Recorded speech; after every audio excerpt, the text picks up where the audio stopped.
शाम में 2011 में शुरू होने वाली मुसल्लह अवामी बगावत को रूस, ईरान और हिजबुल्लाह की मदद से 2016 तक नाकाम बनाने के बाद शामी सदर बशार अल असद को एक बार फिर शुमाल से लेकर जुनूब तक मुसल्लह बगावत का सामना है, जहां सिर्फ पिछले 10 रोज में हलब, हम्मा और दरा समेत कम से कम 5 बड़े शहर रियासती कंट्रोल से बाहर निकल के बागियों के कब्जे में आ चुके हैं। और इस वक्त बागी शाम के अहम स्ट्रेटेजिक शहर हिम्स के दरवाजे पर पोजीशन संभाले हुए हैं, जहां बागियों की जानिब से शामी सरकारी फौज और उनके हामी हिजबुल्लाह के जंगजुओं को शहर का कंट्रोल छोड़ने के लिए अल्टीमेटम दे दिया गया है। और अब अगर ये शहर भी बशार अल असद के कंट्रोल से निकल जाता है तो ये उनके लिए बड़ा धचका होगा, क्योंकि ये शहर दारुल हुकूमत दमिश्क समेत शाम के मगरबी शहरों को एक दूसरे से जोड़ता है, जहां अब भी बशार अल असद का कंट्रोल बरकरार है। अहम बात यह कि यह पहली बार नहीं है कि जब सदर बशार अल असद को इस किस्म की बगावत का सामना करना पड़ा हो। 2011 से 2015 के दौरान भी उनके खिलाफ पहली मुसल्लह बगावत अपने इंतहा पर थी और उनके इक़्तिदार का खात्मा करीब समझा जा रहा था, मगर 2016 में बागियों के खिलाफ रूस के फ़िज़ाई हमलों और ईरान और हिजबुल्लाह की जानिब से शामी फ़ौज की मदद ने इस बगावत को नाकाम बना दिया था, जिसके बाद से बागी शाम के शुमाली और मशरक़ी शहरों तक महदूद होकर रह गए थे।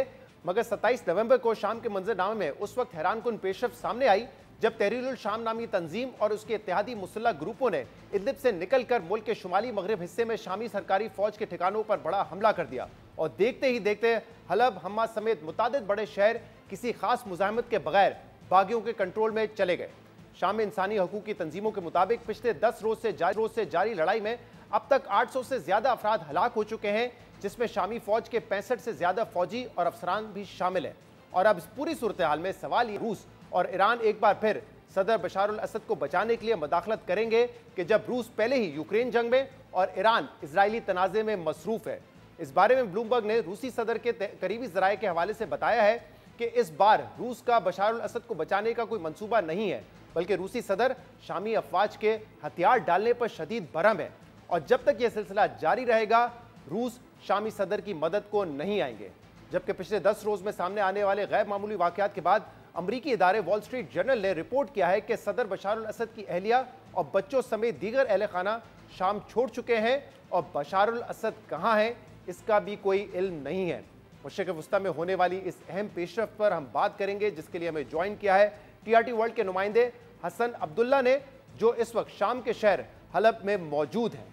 हसन अब्दुल्ला, बहुत शुक्रिया आपने हमें ज्वाइन किया। आप इस वक्त शाम के शहर हलब में मौजूद हैं और ऑन ग्राउंड मुख्तलिफ इलाकों से आप रिपोर्टिंग करें। ज़रा बताइएगा कि इस वक्त मजमूई सूरत हाल क्या है, बागियों ने अब तक कितने शहरों का कंट्रोल हासिल कर लिया है और क्या जो शामी फोर्सेज हैं उनकी तरफ से कोई मुज़ाहमत का सामना करना पड़ रहा है उनको या नहीं?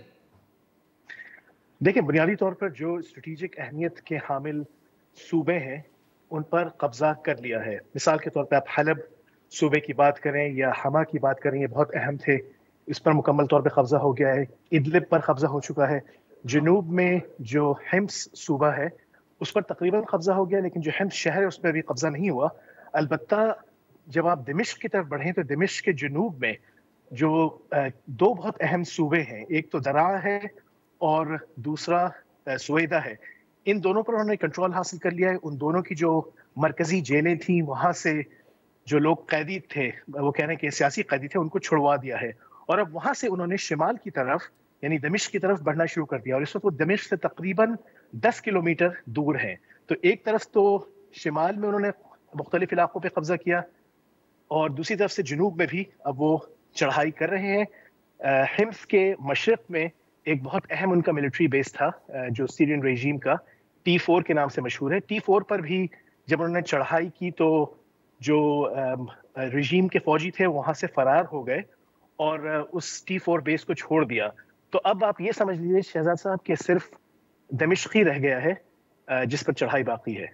सर, ये भी बताइएगा कि 2011 से 15 जब हम देख रहे थे कि शाम में मुसल्लह बगावत थी तो उस वक्त रूस, ईरान, हिजबुल्लाह ये सब सदर बशार अल असद की मदद के लिए आए थे।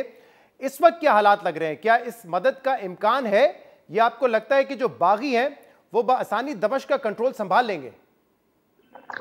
देखिए, फिलहाल तो आसार ये है कि वो दमिश्क पर उनकी जो चढ़ाई इस वक्त जारी है वो कामयाब हो जाएगी। रूस की तरफ से भी उस तरह की इंटरवेंशन नहीं की गई जो 2015 में की गई थी। उसके अलावा 2015 में एक दाइश फैक्टर भी था कि जब जो मुख्तलिफ हिज़्ब इख्तिलाफ की जमातें मुल्क में अपना कंट्रोल बढ़ा रही थी تو اس وقت داعش بھی نمودار ہوئی اور اس سے جو حزب اختلاف کی جماعتیں ان کو بہت نقصان ہوا تھا. اس وقت داعش تقریباً یہاں ختم ہو چکی ہے تو اس کا اثر تو یہاں پر نہیں ہے. تو ایک فیکٹر اس کو آپ خارج کر دیں. دوسرا, روس کی طرف سے بھی اس طرح کی انٹرونشن نہیں ہوئی. ہم نے دیکھا کہ حما میں روس نے تھوڑی بہت بمباری کی, ہمس میں تھوڑی بہت بمباری کی, لیکن وہ کافی نہیں تھی جو ان کا ملٹری ایڈوانس تھا اس کو روکنے کے لیے. تو جو 2014-15 کی انٹرونشن تھی, اس طرح کی انٹرونشن روس کی طرف سے نہیں ہوئی. ایران کی طرف سے بھی اس طرح کا معاملہ نہیں ہے.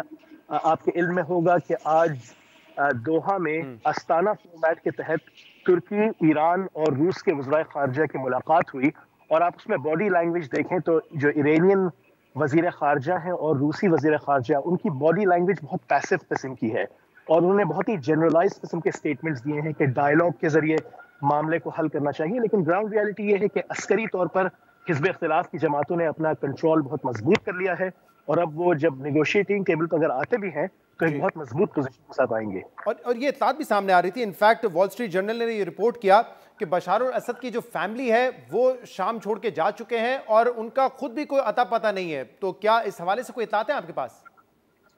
دیکھیں, اس طرح کے کوئی مصدقہ اطلاعات نہیں ہیں. البتہ ایک سٹیٹمنٹ جاری کیا گیا تھا بشار الاسد کے دفتر سے, جس میں کہا گیا کہ بہت سی اس طرح کی جو خبریں ہیں وہ بے بنیاد ہیں, اور بالخصوص وال اسٹریٹ جرنل وغیرہ کی طرف سے جو خبر تھی اس کو انہوں نے بے بنیاد قرار دیا. البتہ یہ بات اس وقت چل رہی ہے, یہ میں ان لوگوں سے بات ان کی بات سامنے رکھتے ہوئے کر سکتا ہوں جو آستانہ فارمیٹ میں میٹنگ کر رہے ہیں.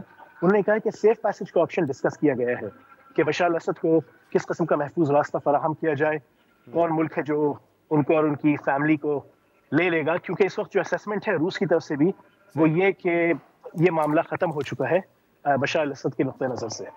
بہت بہت شکریہ حسن عبداللہ, ہمیں اپڈیٹ کر رہے تھے